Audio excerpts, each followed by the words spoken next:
So, what is an industrial engineer? To put simply, an industrial engineer is a creative logical problem solver that helps save the company money. You will help make decisions that is best for the employees and management. By reducing costs and time, industrial engineering merely improves operations.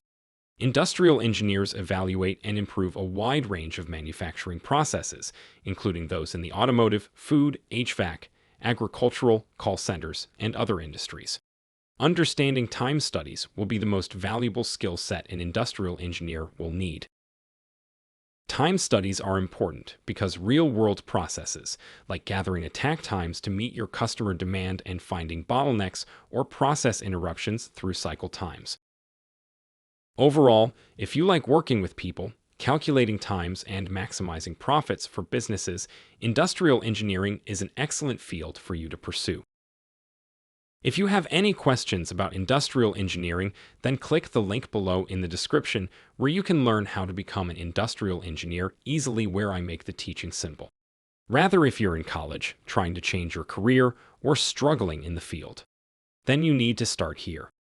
Save your time from reading expensive books that cost $1,000 or more.